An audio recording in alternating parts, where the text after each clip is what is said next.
Hello everyone. I hope everyone is having a wonderful day. Before starting the video, please go ahead and hit the subscribe button and give this video a thumbs up. Thank you. Today on The Young and the Restless, Claire asks Kyle to dinner, Chelsea strong arms Adam, and Nikki gets in the loop. At the Abbott mansion, Kyle tells Diane how Harrison tried to get him and Claire together again. She asks, did it work? Kyle admits Harrison reminded them of when they were in sync, but they've moved on. He's learned you can't force relationships. Kyle understands why Claire has to focus on herself before settling down. If the stars aligned and moved them back into each other's orbit, he wouldn't fight it. He loves Claire, but he thinks she's looking for something he can't offer.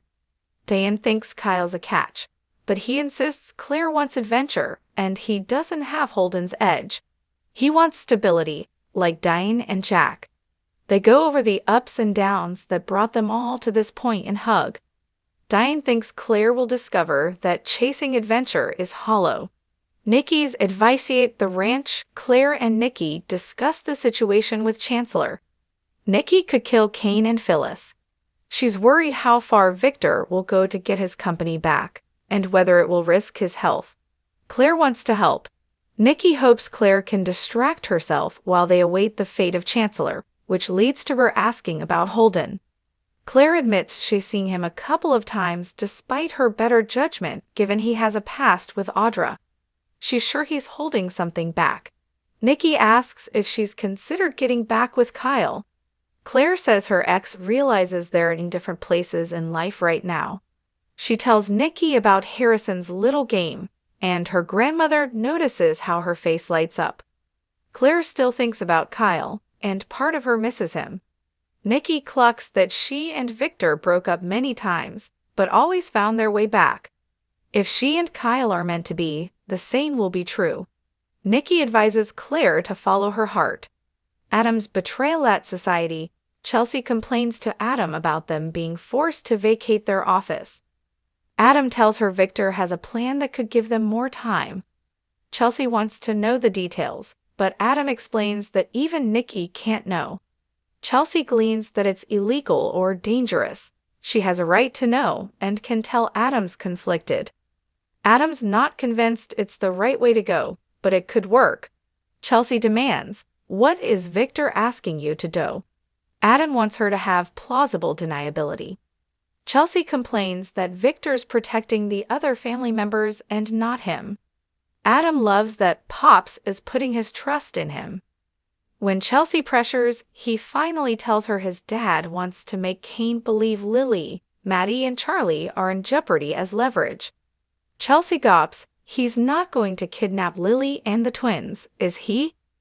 Adam says the plan is to make Kane think they're holding his loved ones, and they have to move fast. Chelsea thinks it could work, but Lily, Charlie, and Maddie would have to be taken off the radar completely. Adam doesn't see how they can pull this off without forced coercion. Chelsea asks if he could really go that far, even to save Newman. Adam would never put them in any real danger. Chelsea grudgingly admits she's on board with this plan. If they can keep Lily and her family safe while convincing Kane they're in danger, it's game over. Claire and Kyle run into each other in crimson lights, and he remembers her favorite scone. They banter, and she's impressed to hear that Kyle and Jack offered Victor a deal for the AI so they could destroy it. She wonders if he thinks the takeover of Newman is fitting karma for what Victor's done over the years. At the ranch, Nikki has summoned Adam and Chelsea, while Victor's tied up with Michael at Newman. She wants Adam to tell her what their plan is. She could help. Adam won't go against his father's wishes. Chelsea pipes up, "Maybe you can't, but I can." Adam tries to stop Chelsea, but the women overrule him. Nikki promises she'll leave Adam's name out of this with Victor. Chelsea blurts out the plan. Nikki gawps, "An abduction?" She warns there can be no risk to Lily or her family. Adam says, "Absolutely." Nikki muses, "It could work.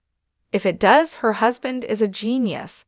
Adam's tied up in knots over betraying his father's trust. Chelsea tells him they have to focus on the bigger issue. Nikki knows what they need to do. At Crimson Lights, Kyle and Claire debate about Victor. He suggests they agree to disagree on the subject of the mustache. He starts for the door, but she stops him and suggests dinner together. Kyle accepts. At the ranch, Nikki won't allow Adam or Victor to forcefully abduct Lily and the twins. Adam goes on about the high stakes and Chelsea says the clock is ticking. Nikki's on board under one condition. They need to convince Lily this is how to right Kane's wrongs. They need to bring her into the plan.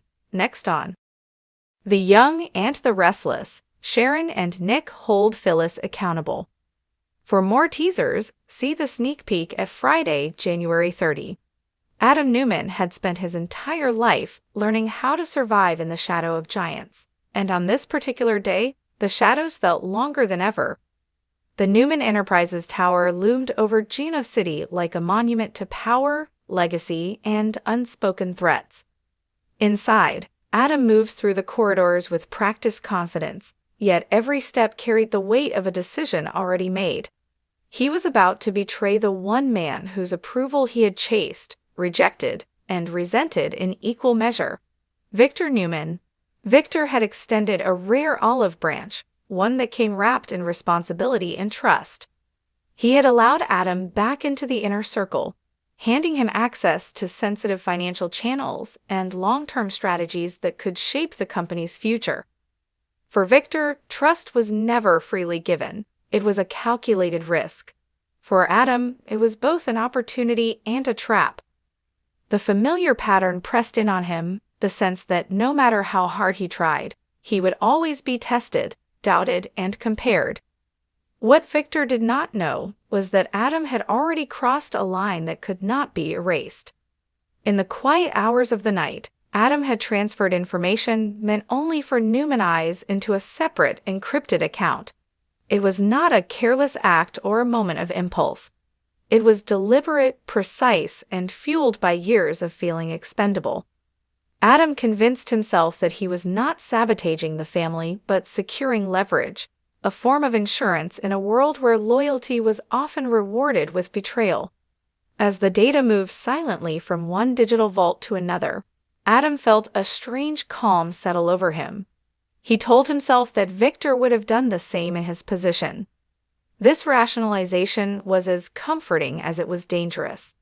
Adam had inherited Victor's brilliance, but also his paranoia, and now those traits were colliding in a way that threatened to fracture everything he had worked to rebuild. Victor sensed a shift almost immediately, though he could not yet name it. Years of navigating corporate warfare had sharpened his instincts to a near-mythical edge. He noticed small discrepancies in reports, delays that made no logical sense, and a subtle tightening around Adam's demeanor. Victor did not confront him, choosing instead to observe.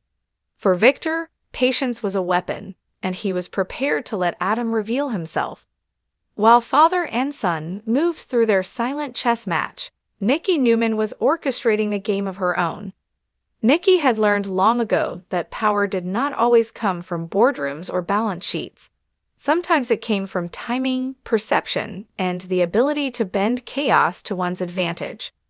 She had watched Adam's return with cautious optimism, but also with the awareness that history had a way of repeating itself in the Newman family. Not be caught in the fallout.